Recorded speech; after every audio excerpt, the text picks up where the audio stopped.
नमस्ते, मैं हूं पूनम गौड़ और आप देख रहे हैं oneworldnews.com की प्रस्तुति उन ग्रहों की बातें।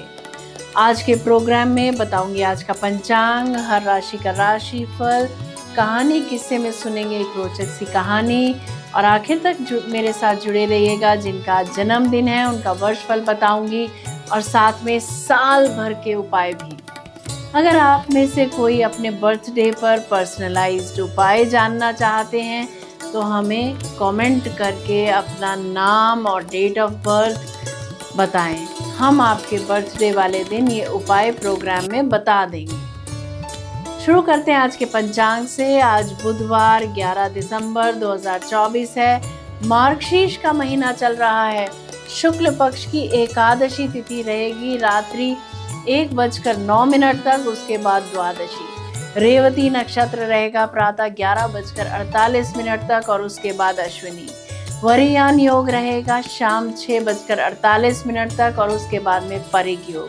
1.5 घंटे के लिए राहु काल रहेगा दोपहर 12 बजे से 1:30 बजे तक। रवि योग रहेगा प्रातः 7:03 से प्रातः 11:48 तक। दिशाशूल रहेगा उत्तर। आज गीता जयंती है, मोक्षदा एकादशी है, आज गुरुवायुर एकादशी है। 12 दिसंबर को पारायण का जो समय रहेगा एकादशी का वो रहेगा प्रातः 7:05 से प्रातः 9:09 तक।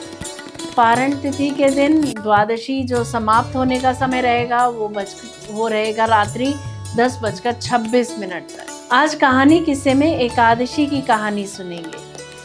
बात करते हैं राशिफल की। मैं यहाँ बता देती हूँ कि मैं राशिफल चंद्र राशि से या नाम अक्षर से बताती हूँ। शुरू करते हैं मेष राशि से। लेखन के कार्य में रुचि बढ़ेगी। अपनी क्षमता के अनुसार आप जिम्मेवारी लेंगे।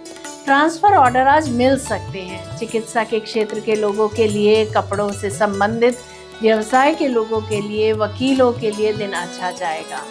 वृषभ राशि, महंगी काम की वस्तुएं आप खरीद सकते हैं।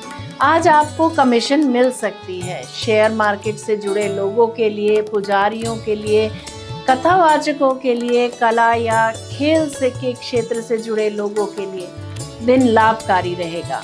मिथुन राशि, आज आप जो भी करेंगे शिक्षा को ध्यान में रखकर करेंगे। जिनको हार्ट की समस्या है या लंग्स से रिलेटेड समस्या है वे अपनी सेहत का ध्यान रखें।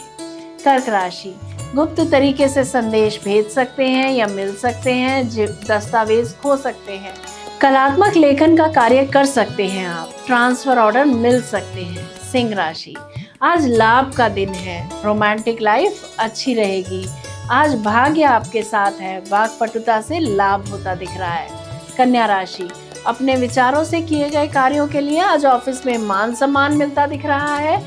तुला राशि, समाज सेवा के कार्यों में धन खर्च हो सकता है। उच्च अधिकारियों से गुप्त संबंध बनेंगे। विदेश यात्रा के योग बनते हैं। उच्च शिक्षा में बाधा आ सकती है। वृश्चिक राशि, आज असंतोष, टेंशन और काम में अड़चने आ सकती हैं। इस सब के बावजूद भाग्यशाली अवसर मिलेंगे और कोई एग्रीमेंट भी आप साइन कर सकते हैं। धनु राशि, बहुत अच्छा दिन बीतेगा आज का। कोई प्रतिष्ठित नौकरी या पद पा सकते हैं। जो लोग बिजनेस करना चाह रहे हैं वो आज पार्टनरशिप में बिजनेस कर सकते हैं। मकर राशि, नेताओं के लिए, प्रतिष्ठित पद पर नियुक्त अफसरों के लिए, एम्बेसडर्स के लिए, जजेस के लिए दिन अच्छा रहेगा। ज़्यादा खाने से बचे। अजनबियों के साथ संबंध बनाने से एलर्जी हो सकती है, सावधान रहें। कुंभ राशि, आज घर पर ही रहकर समय बिताएं। कोई जोखिम न लें, संभल कर कार्य करें। किसी भी एक्सीडेंट से बचें। अपने इष्ट से, गुरु से जुड़ें। मीन राशि, आज पड़ोसियों के साथ, परिवार व रिश्तेदारों के साथ समय अच्छा बीतेगा। समाज सेवकों, नेताओं, बिचौलियों, कॉन्ट्रैक्टर्स के लिए दिन अच्छा रहेगा। ये था राशि का राशिफल। बात करते हैं कहानी किस्से की। सबसे पहले एकादशी व्रत का पारण जो समय रहेगा वो जान लेते हैं। 12 दिसंबर को प्रातः 7:05 से प्रातः 9:09 तक। पारण तिथि के दिन जो द्वादशी समाप्त होने का समय रहेगा वो रात्रि 10:26 तक। आइए मोक्षदा एकादशी की कथा सुनते हैं। युधिष्ठिर बोले, देव देवेश्वर मार्गशीर्ष मास के शुक्ल पक्ष में कौन सी एकादशी होती है, उसकी क्या विधि है तथा उसमें किस देवता का पूजन किया जाता है? स्वामिन, यह सब यथार्थ रूप से बताइए। श्री कृष्ण ने कहा, नृपश्रेष्ठ, मार्गशीर्ष मास के शुक्ल पक्ष की एकादशी का वर्णन करूंगा, जिसके श्रवण मात्र से वाजपेयी यज्ञ का फल मिलता है। उसका नाम मोक्षदा एकादशी है, जो सब पापों का अपहरण करने वाली है। राजन, उस दिन यत्न पूर्वक तुलसी की मंजरी तथा धूप दीपादि से भगवान दामोदर का पूजन करना चाहिए। मोक्षदा एकादशी बड़े बड़े पातकों का नाश करने वाली है। उस दिन रात्रि में मेरी प्रसन्नता के लिए नृत्य, गीत और स्तुति के द्वारा जागरण करना चाहिए।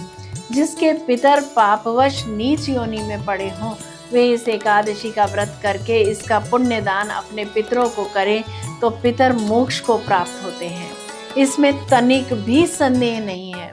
पूर्व काल की बात है, वैष्णवों से विभूषित परम रमणीय चंपक नगर में वैखानस नामक राजा रहते थे। वे अपनी प्रजा का पुत्र की भांति पालन करते थे। इस प्रकार राज्य करते हुए राजा ने एक दिन रात को स्वप्न में अपने पितरों को नीच योनि में पड़ा हुआ देखा।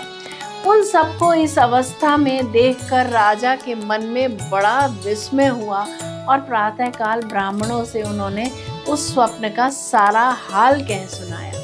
राजा बोले, ब्राह्मणों, मैंने अपने पितरों को नरक में गिरा हुआ देखा है। वे बारंबार रोते हुए मुझसे यूं कह रहे थे कि तुम हमारे तनुज हो, इसीलिए इस नरक समुद्र से हम लोगों का उद्धार करो। द्विजवरों, इस रूप में मुझे पितरों के दर्शन हुए हैं, इससे मुझे चैन नहीं मिलता। क्या करूं, कहाँ जाऊं? मेरा हृदय रुंधा जा रहा है। द्विजोत्तमों, वह व्रत, वह तप और वह योग जिससे मेरे पूर्वज तत्काल नरक से छुटकारा पा जाएं, बताने की कृपा करें। मुझ बलवान तथा साहसी पुत्र के जीते जी मेरे माता पिता घोर नरक में पड़े हुए हैं, अतः ऐसे पुत्र से क्या लाभ है? ब्राह्मण बोले, राजन, यहाँ से निकट ही पर्वत मुनि का महान आश्रम है। वे भूत और भविष्य के भी ज्ञाता हैं। नृपश्रेष्ठ, आप उन्हीं के पास चले जाइए। ब्राह्मणों की बात सुनकर महाराज वैखानस शीघ्र ही पर्वत मुनि के आश्रम पर गए और वहां उन मुनि श्रेष्ठ को देखकर उन्होंने दंडवत प्रणाम करके मुनि के चरणों का स्पर्श किया। मुनि ने भी राजा से राज्य के 7 अंगों की कुशलता पूछी। राजा बोले, स्वामिन, आपकी कृपा से मेरे राज्य के 7 अंग सुकुशल हैं, किंतु मैंने स्वप्न में देखा है कि मेरे पितर नरक में पड़े हैं। अतः बताइए कि किस पुण्य के प्रभाव से उनका वहां से छुटकारा होगा। राजा की यह बात सुनकर मुनिश्रेष्ठ पर्वत एक मुहूर्त तक ध्यानस्थ रहे। इसके बाद वे राजा से बोले, महाराज, मार्गशीर्ष के शुक्ल पक्ष में जो मोक्षदा एकादशी आती है, तुम सब लोग उसका व्रत करो और उसका पुण्य पितरों को दे डालो। उस पुण्य के प्रभाव से उनका नरक से उद्धार हो जाएगा। भगवान श्री कृष्ण कहते हैं, युधिष्ठिर, मुनि की यह बात सुनकर राजा पुनः अपने घर लौट आए। तब उत्तम मार्गशीर्ष मास आया। तब राजा वैखानस ने मुनि के कथनानुसार मोक्षदा एकादशी का व्रत करके उसका पुण्य समस्त पितरों सहित पिता को दे दिया। पुण्य देते ही क्षण भर में आकाश से फूलों की वर्षा होने लगी।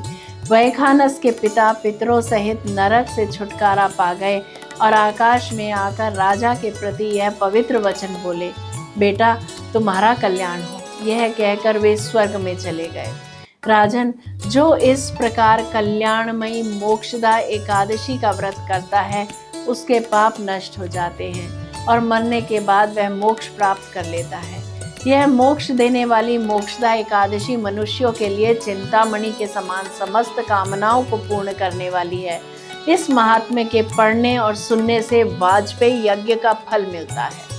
जय श्री कृष्णा, जय राम जी की। बात करते हैं जिनका जन्मदिन है। A very happy birthday to you, enjoy your day. 10 दिसंबर 2025 तक जो कहावत है वो रहेगी, सहज पके सो मीठा होए। सफलता अगर धीरे धीरे प्राप्त हो तो भी इसमें अपनी भलाई समझनी चाहिए। पूरा वर्ष बहुत मेहनत करनी पड़ेगी। दिनचर्या को अनुशासित करके चलना होगा। विदेश यात्रा के योग बनते हैं। इस वर्ष न केवल अपने आप को ऑर्गेनाइज करने का समय है, अपितु अपने घर को, अपनी चीज़ों को भी ऑर्गेनाइज करके रखें। अपने आसपास की जगह को साफ सुथरा रखें। इस समय में आपको यही सलाह दूंगी कि आप रूल्स एंड रेगुलेशंस को न तोड़ें, नहीं तो पनिशमेंट मिल सकती है या फाइन लग सकता है। इस वर्ष किसी भी योजना को सफल बनाने के लिए मदद की ज़रूरत पड़ेगी। झुककर चलें, पूरा साल माता पिता की सेहत का ख्याल रखें। अगर निर्णय लेते समय कन्फ्यूजन आए तो अपने विश्वसनीय जनों की मदद ले सकते हैं। बात करते हैं आपके साल भर के उपायों की। बुधवार को गाय को हरा चारा डालें, प्रतिदिन आदित्य हृदय स्तोत्र का पाठ करें या सुने, माता पिता की या माता पिता तुल्य लोगों की सेवा करें और उनका आशीर्वाद लें। अपने जूनियर से या अपने छोटे ओहदे के लोगों से रिस्पेक्ट दें और प्यार से बोलें, उनका अपमान कदापि न करें।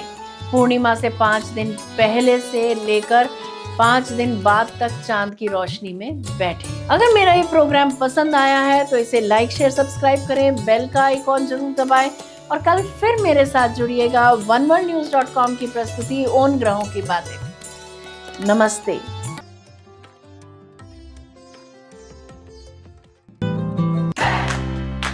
Press the bell icon to never miss a video from One World News.